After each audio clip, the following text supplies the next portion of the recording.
The Road to the Wilderness, Part 29, by random appellation 468.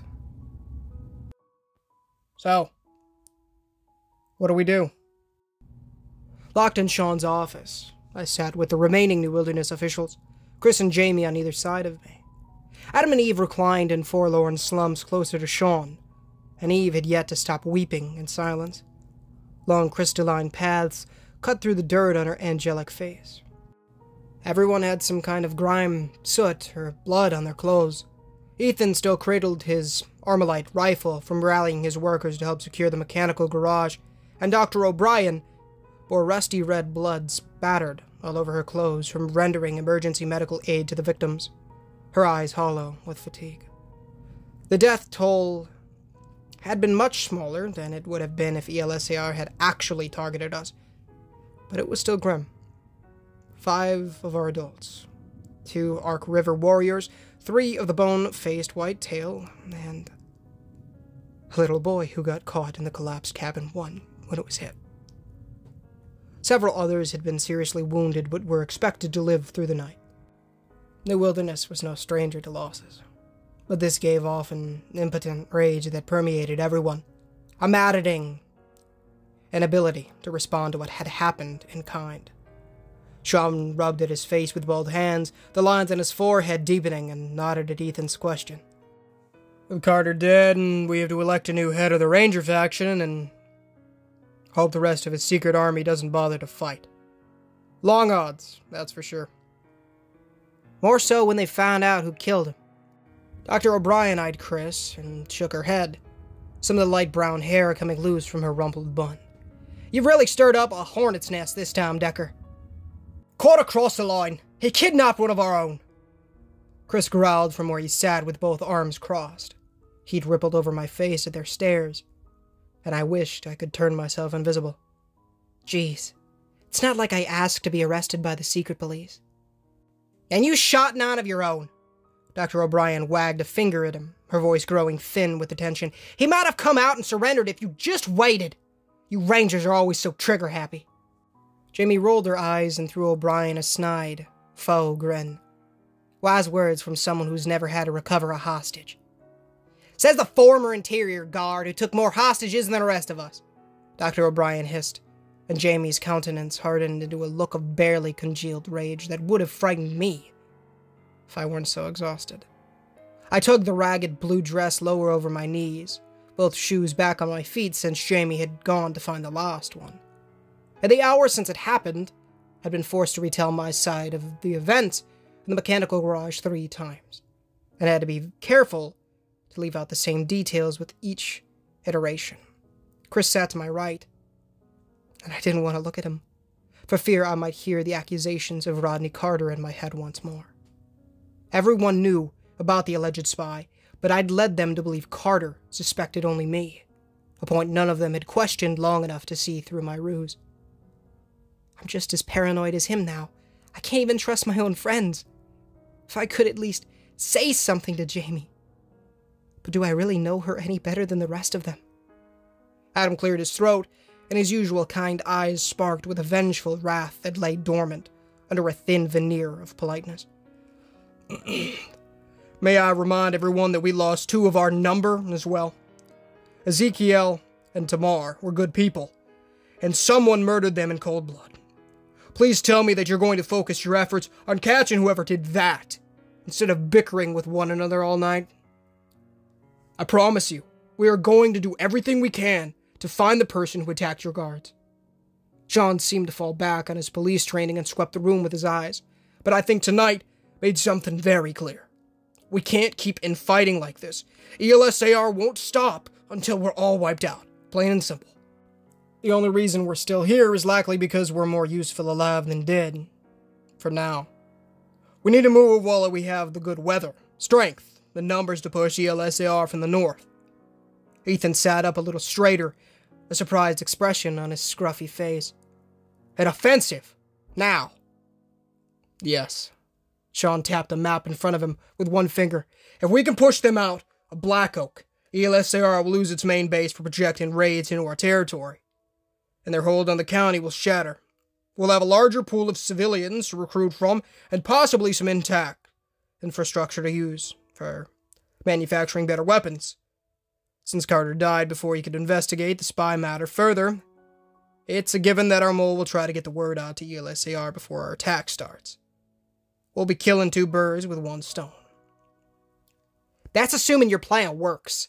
Dr. O'Brien plucked at ash flakes on her gore-crusted cardigan sleeve. The enemy outnumbers us by at least 5-1, maybe more. If our assault on Black Oak falters, they could push us all the way back to the gates of New Wilderness. Sean gestured to the window, beyond which lay the unseen world outside our drawn curtains, with the LSAR somewhere out there, waiting for us. So we don't fight like they do. Carter left us a complete battery of field guns and the new line of up-armored trucks to pull them. We don't meet ELSAR in pitched battle. We run circles around them, hit them with artillery, and withdraw, until they can't maintain a cohesive defense. Once they pull back to consolidate, we move into their old positions and press on. Rinse and repeat until Barron County is free. Well, that could work in theory. Chris shifted in his chair, and I could still smell the burned cordite on his clothes from the brief firefight in the mechanical garage. It doesn't solve the pressing issue at hand. What on earth are we going to tell the assembly? If it has to be done, I'll take full responsibility for Carter's death. But there's no guarantee his supporters won't riot. Jimmy coughed and gave the group a sideways glance. That depends on what we tell them. Oh my gosh, Jamie. I blinked at her, as did everyone else, and found my voice at last. What? You mean lie? With a practiced indifference that amazed me, Jamie shrugged. More like seasoning the truth to make it more palatable. The only ones who know what really happened are in this room. Everyone else ran in after the shooting stopped. Have we spin it that Carter was killed by his own conspirators for refusing to launch an attack on the assembly, we can sell his replacement as a hero, instead of his killer. Chris stared at her, his chiseled face a mass of shock. Right. You want me to replace Carter? Everyone tried to speak at once, but Jamie held up her hands in stubbornness and waved for silence. Think about it. He's a ranger, and aside from the hardliners, he'll get the faction vote easily.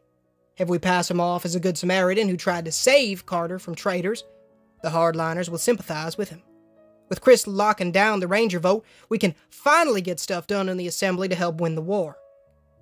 And that will distract everyone else long enough for us to find our spy. Sanderson scratched his shaggy head and made a frown. I don't like lying to the people. Sounds like shady government stuff to me. It is shady government stuff. Sean watched Jamie with a stern line across his mouth. But desperate times call for desperate measures. If this heads off a potential civil war, then it's worth it to bend the truth. Undeterred, Chris turned to argue with Jamie, his tone charged with indignance, the two of them sparring verbally right over top of me. I'm not going to win a bid for office on a lie. You're not going to win it on the truth. Jamie snapped back and narrowed her green eyes at him in annoyance. We're talking about saving lives here, Chris. I think you can forgo your precious honor long enough to prevent a mass casualty event. There it was again.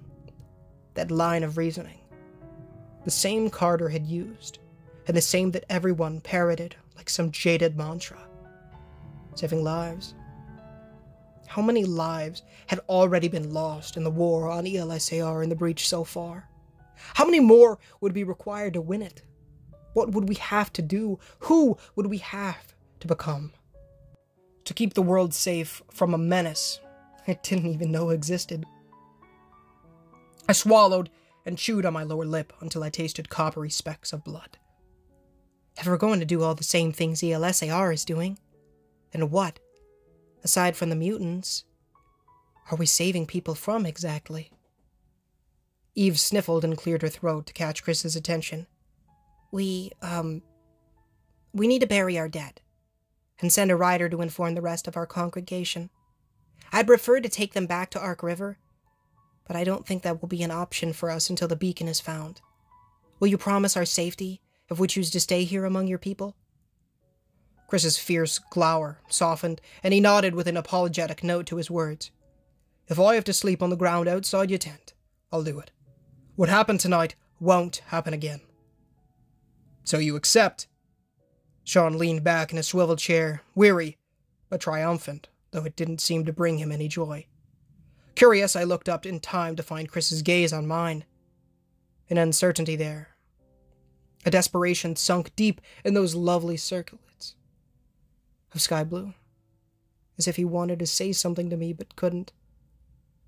You've been awfully quiet, Hannah. All eyes turned to me, and I felt naked despite the soft dress hanging on my slender frame. I don't want to say something I'll regret. I drank in his stare and couldn't find the will to make up an excuse. I mean, you'd be good at it. You helped get us here, and you survived all that time out there on your own. Besides, with you running our security, we have a better chance at catching the spy. My heart pounded. I wasn't sure if that last line would give me away. To be honest, I truly believed Chris would be a good leader. But if Carter's suspicions were correct, we were electing a potential spy as head of security.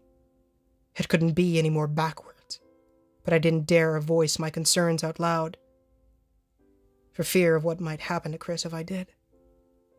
If he was a traitor, then it was my duty to stop him. But yet, it was Chris. How could I bear to watch them march him to the firing squad if it was true?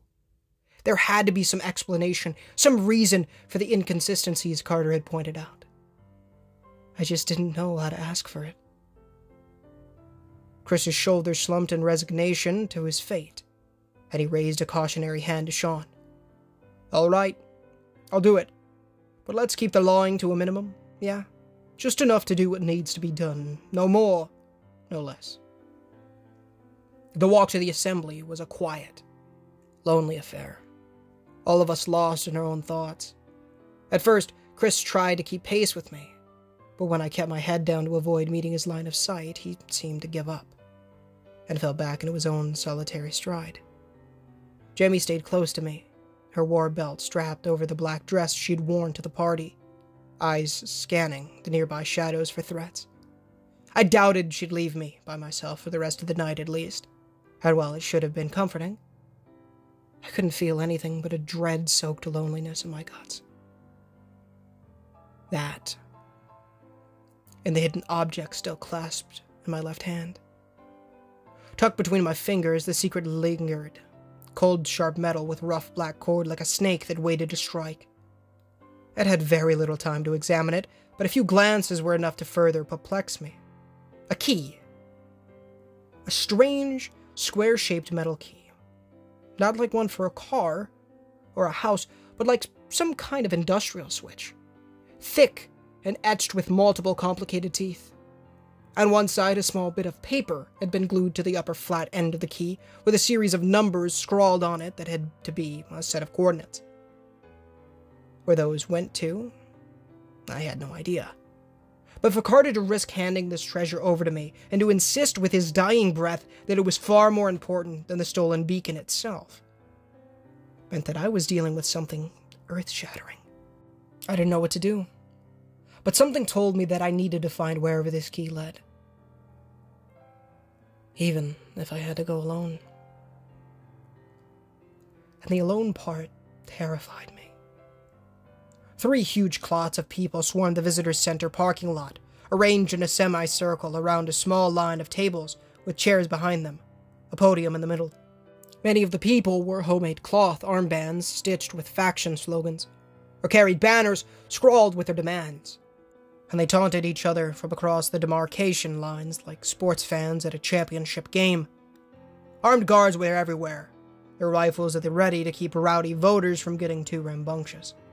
Tension boiled in the cool night air, and anger decorated many faces in the nearly 300-strong crowd. The company of Ark River warriors sat off to the side some distance away, observing the proceedings with stoic curiosity. They'd rub their pale faces with charcoal in mourning for their 2 murdered companions, and as we descended through the cherry grove where they were camped, while the Ark River people watched us go with silent condemnation. This is my fault. I brought them here, led them right into a trap.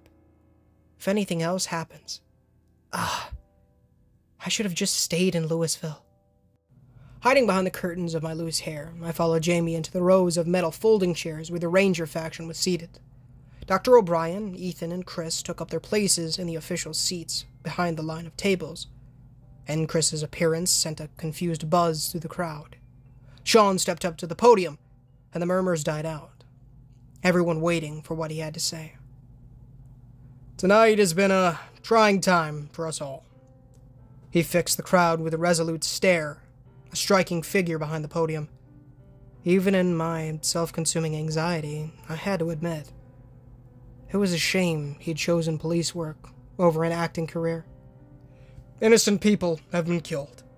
Our fields have been shelled, our homes attacked, our animals slaughtered. Even our generous guests, who kindly brought us gifts in abundance, were subjected to horrendous, unjustified violence. But another tragedy occurred this evening, one that weighs just as heavily on my heart. As some of you may already know tonight, during the carrying out of his duties as head of our brave security forces, Rodney Carter was viciously gunned down by a group of conspirators who sought to overthrow this assembly for their own interests. Cries of rage echoed from various places, more from the Rangers section than anywhere else, several of the fighting men on their feet in bellows for vengeance. The workers section also chanted for justice, while the researchers seemed rather torn, some sitting in silence, others looking rather worried, while a few even smirked, as if the whole thing amused them. Man, they hated him bad. Then again, Carter did shoot people. I suppose the scientists have a reason to be smug, though it's not exactly a good look. Sean raised his hands to call for silence and gripped both sides of the podium to steady himself. I know that many of you have mixed feelings about Carter. He and I certainly had our differences. But the man believed, as we all believe, that the collective survival of our refuge here is of the utmost importance. His death is not only an assault on the Rangers, but a direct threat to each and every one of us. This drew more sympathetic applause from the crowd, especially from the researchers, who perked up at his use of the word collective. This dampened some of the enthusiasm from the militiamen in the Ranger faction, but not enough to produce a noticeable lack of support. We are surrounded on all sides by mutants, ELSAR, and the impending grip of another cold winter. Sean's voice echoed across the waves of people in thunderous resonance, even without speakers or a microphone to aid him. And this loss should serve as a reminder that no matter our differences, no matter our mistakes, we are all human. We are all American. We are all part of New Wilderness. We must stick together in these difficult moments, or our enemies will laugh as we tear each other apart. Whether you loved, hated, or were indifferent to him, Rodney James Carter was one of us. With that in mind, I would ask you all to consider a man who did his best to prevent the bloodshed that took Carter's life. Not out of loyalty to any faction, but out of heroic love for his fellow human beings. To the position of head ranger, I hereby nominate Mr. Christopher Roderick Decker. Chris stood and the assembly exploded in applause. It was clear he was well liked from all the time he'd spent laboring with the various factions in the day-to-day, and the workers were beside themselves with glee when he made a point to shake Ethan's hand first on his way to the podium. Chris even gave Dr. O'Brien a warm hug, which won over the researchers in a heartbeat, and exchanged another handshake with Sean. I clapped, fighting mixed emotions of pride, loneliness, and guilt. This should have been a great victory, one I could enjoy as my friend made his way to a place where he deserved to be. But in that moment, it took everything in my willpower not to cry for how torn I was inside. Come on, keep it together, Hannah. Once you vote, you can hide in your room until morning. Just grin and bear it until then. At the podium, Chris drew a deep breath and seemed frozen in place for a moment. His eyes traversed the crowd, his face pale, and somehow they landed on me, both of us staring at each other in breathlessness. Our blood became fire, not seething from any negative sensation, but a slow roasting warmth of something else.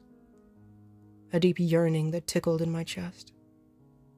In that second, Chris almost looked as lost and nervous as I felt. It wasn't the kind of face I would expect a super spy to wear, but the anxious grimace of a man who had been shoved into a role he never asked for. Breathe. I'd let myself be caught up in the moment and mouth the words to him. A tiny smile crawling over my lips. You can do it. His face regained some of its color, and Chris pulled his broad shoulders back to wave at the crowd.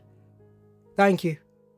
Our commander is far too kind with his words, and you are all wonderful for your support.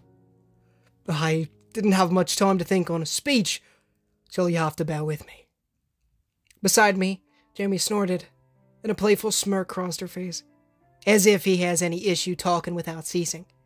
He's perfect for this line of work. If it weren't for his stupid sense of humor, he could be in DC by now. Thank God for that. I raised my eyebrows and jerked my head at the podium. You know, you would be a good fit for the job too. You've been a ranger way longer. I was an interior guard under Carter and betrayed his regime right before the uprising. Jamie's expression shadowed and melancholy, and she tracked Chris with her gaze like he was 1,000 miles away from us. A traitor on 2 counts. No one would vote for me. It hurt to see my spunky friend so downtrodden, and I bumped her elbow with mine, refusing to let her suffer in those thoughts. I would. Jamie's eyelids glistened with momentary tears, and she chuckled at me with a fond headshake, though the grin she wore could have lit up a room. Oh, Hannah, you're too good for this awful place. All the same. Thanks. It was nice to share that smile, and I turned back to Chris as he resumed his speech from under the elated cascade of human voices. My family ties go back to Africa, where my grandfather fought in the Rhodesian Bush War. He watched a prosperous nation ruin itself through political unrest, infighting, and corruption, all because 2 sides couldn't reach agreement on how best to move forward. When everything fell apart, Rhodesia spiraled into anarchy, and now the modern nation of Zimbabwe is a shadow of its former self, with millions of innocent people left to pay the price of untold poverty.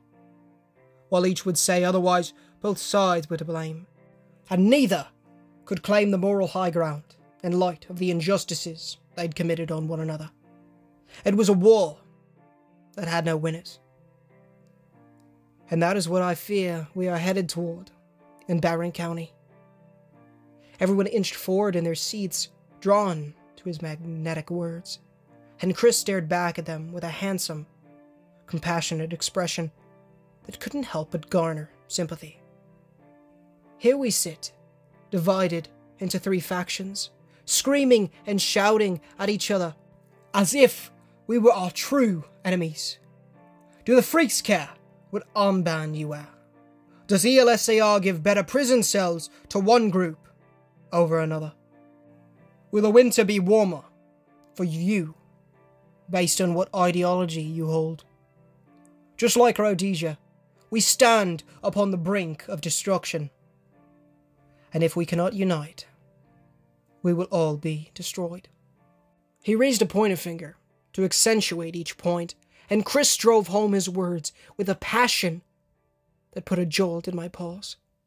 If elected as head of the Rangers, I will work with my counterparts not only to keep you safe, but to bring meaningful reform to end our internal divisions. No longer should arrests be made by the arbitrary decision of one official.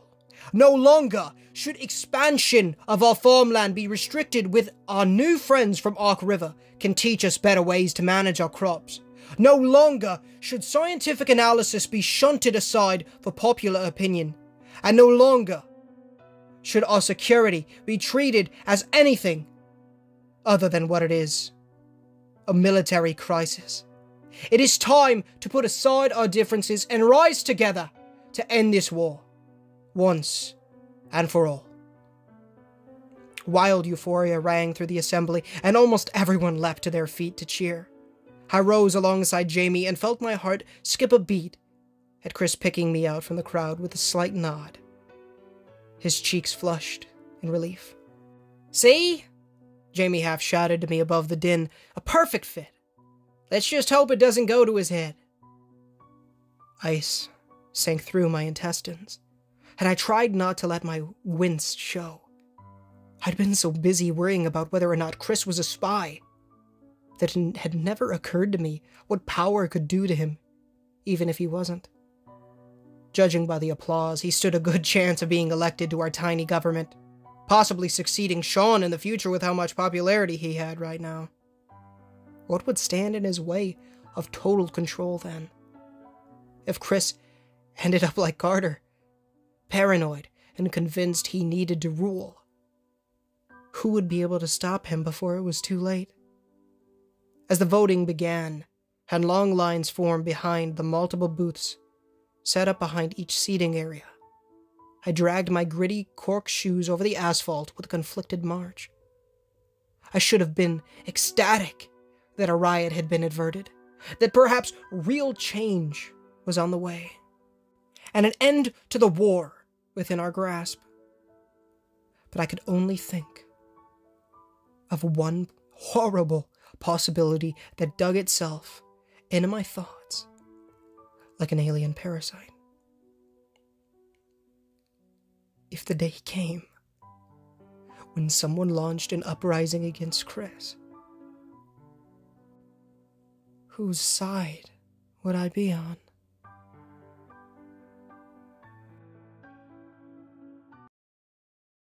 Hey guys, Ninja Gamer here, and thank you so much for listening to today's amazing story.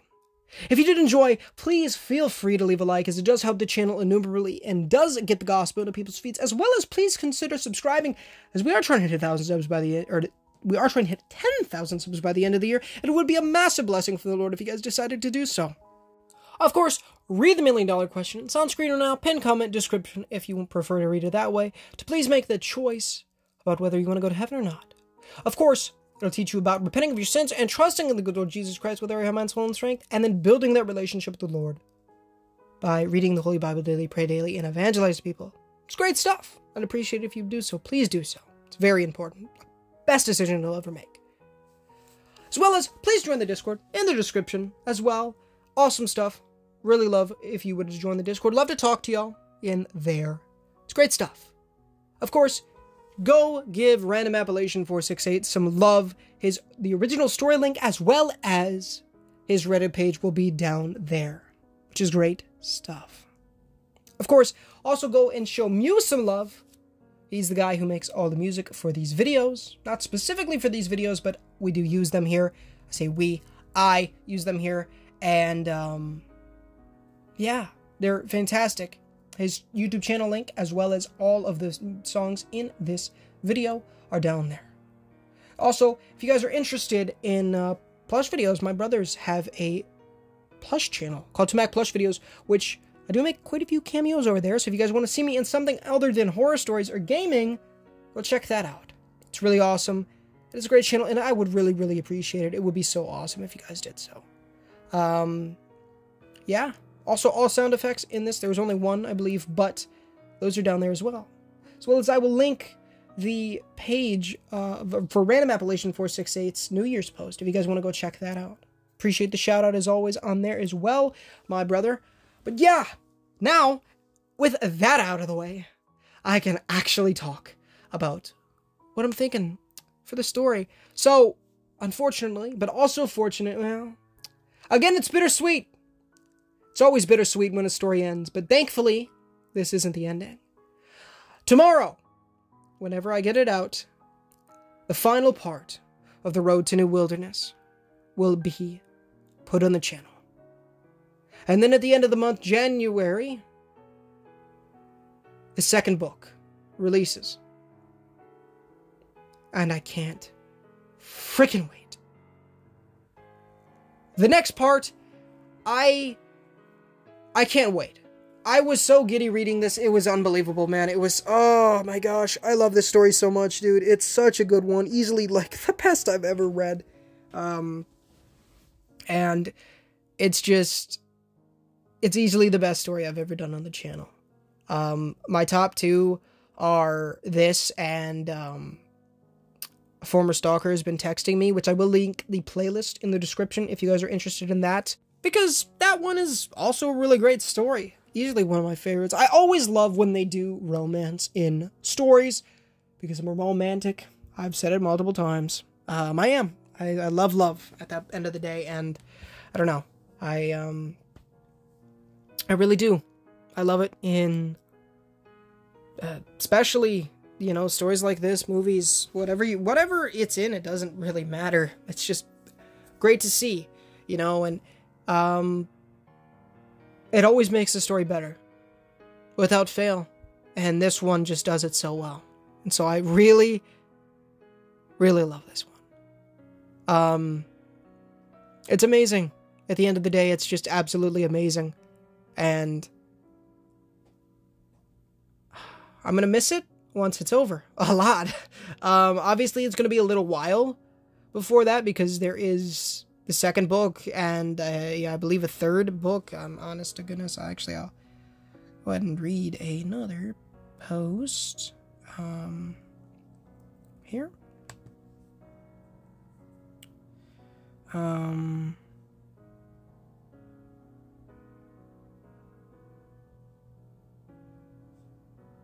Wrong link, my bad. I believe it is just, yeah, here it is, okay. Yeah, The Road to New Wilderness is book 1 of 3. And then it says there are 2 more 30-part series coming, which I refer to as books, since in essence, that's what they are. And it says all of them are written from Hannah's perspective, which is great. Yeah. I'll link that in the description as well for anybody. But oh my goodness, I can't wait to continue after the second book starts. It's gonna be great. Go give Random Appellation some love, do all that great stuff. And yeah. It's great stuff. So, I love you guys. Thank you so much for watching. Stay tuned for tomorrow. Oh gosh, tomorrow's gonna be a great day. It's gonna be a great one. I can already feel it. It's gonna be beautiful. Truly, truly amazing. I love you guys. Thank you so much for watching. Do all that great stuff. Excuse me. And yeah. The final part airs tomorrow. This was part 29. And man, oh man.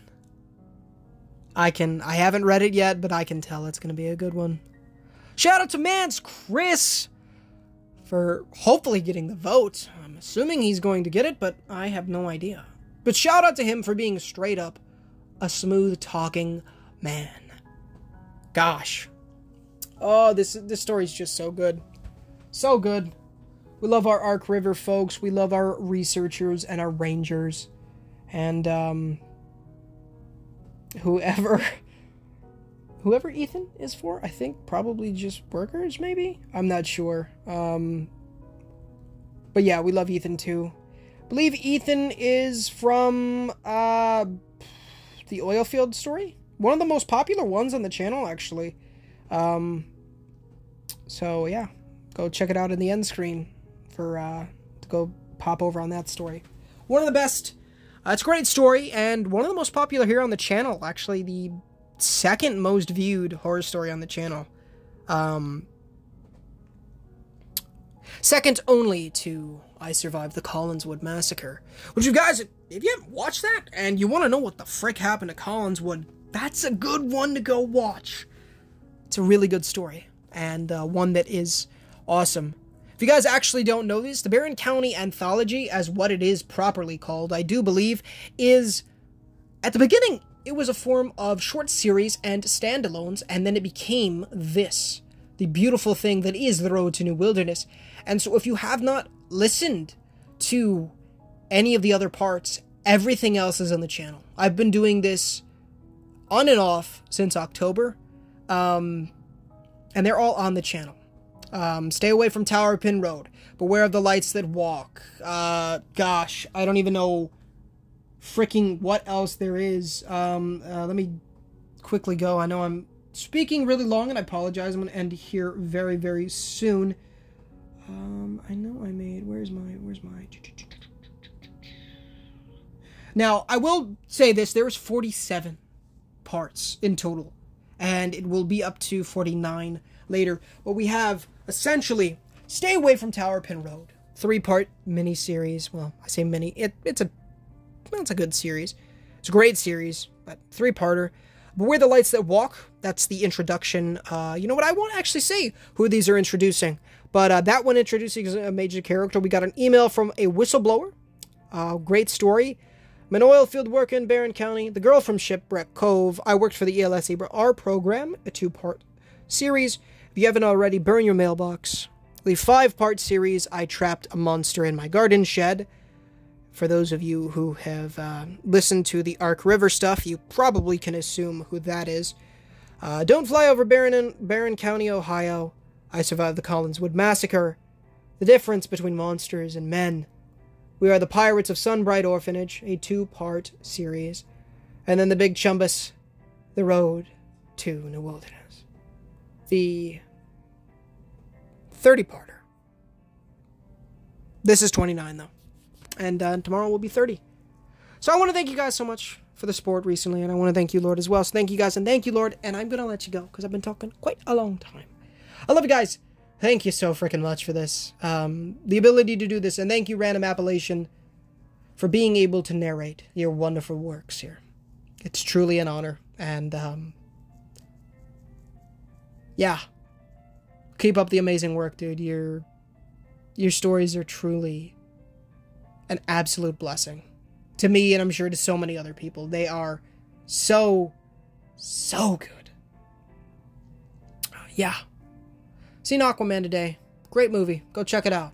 Random freaking segue, but yeah. Aquaman and the Lost Kingdom. Solid pat from big ol' Ninja Gamer here. So, yeah. Pretty good. So yeah. I love you guys. Thank you so much. And until next time, guys, this is Ninja Gamer. Signing off.